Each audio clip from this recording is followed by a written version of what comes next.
Nandito tayo sa Kidapawan branch ng Doc Alternatibo sa katatapos lang na physical, emotional, mental, and financial rejuvenation program ng ating buting multi-awarded inventor na si Doc Edgar Dilibo. Ngayong oras, katabi natin si Sir Zakaria Dalam bilang member ng Doc Alternatibo at isa sa participants ng nasabing rejuvenation program. At tanungin natin sa ngayon tungkol sa mga natutunan niya sa seminar. Una, sir, sa mga tagapanood at tagapakinig natin, ano po yung buong pangalan at taga saan po? Ako po ay si Zakaria Dalam, taga Santawa, Pisto, Kidapawan City. Ilang taong gulang na po, sir? Mag 68 na ako ngayon. 69. 69. Sir, una, kumusta po? Ano po ang naitulong sa inyo ng rejuvenation program na isinagawa ni multi-awarded inventor Doc Edgar Dilibo? Malaki kasi nalaman ko lahat. Parang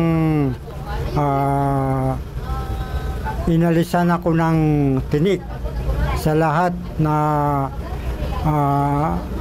narinig ko sa lecture ni Dr. Edgar Dilibo. Natutunan ko lahat, so parang hindi na ako matakot sa mga plano ko sa buhay dahil nasabi niya lahat, naituro niya lahat kung paano, at saka ang pinakapuntos doon ay kung paano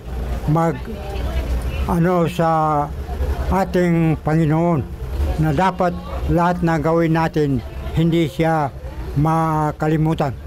So malaki talaga ang naitulong.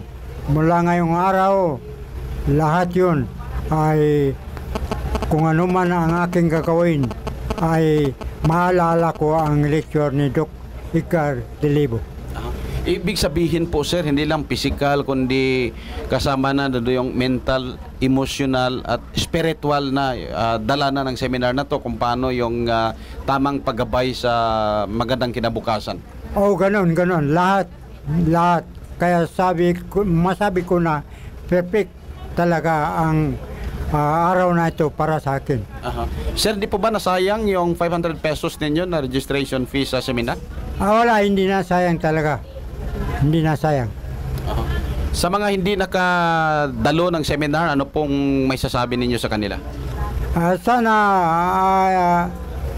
imbitahin ko kayo na mag-enroll o punta kayo dito sa ating clinic sa Kidapawan Doc Alternatibo. At saka mag-enroll, magpalista kung ano ang sakit ninyo, sabihin para matulungan kayo na kaunti ang inyong magastos. Ibig sabihin kayo, sir, bilang member ay on physical part ay natulungan na talaga yung katawan ninyo? 100%. Dahil masabi natin na nawala ang sakit. Nawala ang aking sakit. Ano yung sakit po ninyo noon, sir, before kayo nakarating sa Doc Alternatibo? High blood, diabetic, at saka marami. Kaya complete na, may maintenance ba kayo na mga synthetic medicines? Noon, pero ngayon wala na. Totally wala na. So noon, ilang taon na nag-maintain? 4 years ako nag-maintain noon. Then, kumusta? Anong nangyari? Wala na yung kwan. Ngayon, wala na. So, ibig sabihin, ito yung sa physical part doon sa sinasabi sa seminar, meron tayong cleansing formula, pumasok at sinunod po ninyo doon? Sinunod. Punto por punto.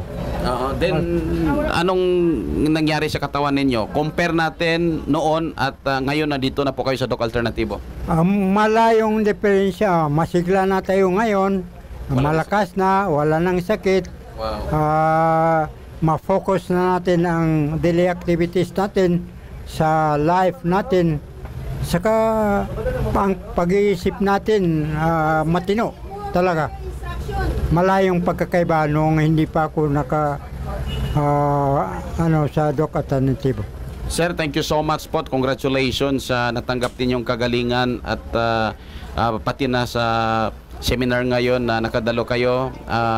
Panghuli po, baka may gusto kayong iparating sa mga nanonood at nakikinig sa atin na hindi pa nakarating sa Doc Alternativo.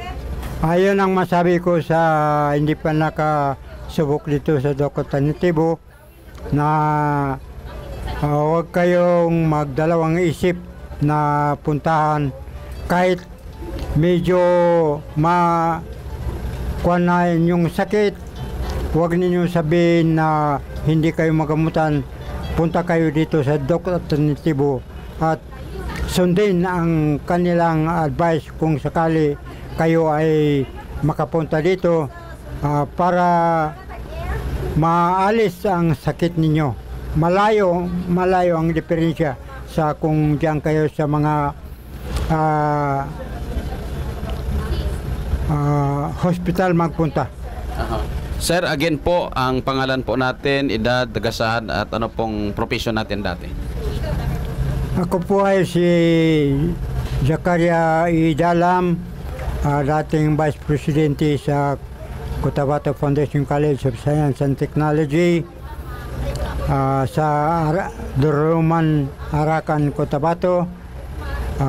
Nag-retire ako sa aking serbisyo noong November 2009 at ngayon dito na ako sa Sandawa, Pisto, Kidapawan City. Namumuhay na tahimik at maayos na ngayon ang aking katawan dahil sa Doc Alternativo. Maraming salamat po sa inyo, sir. Congratulations. Thank you and may God bless us all.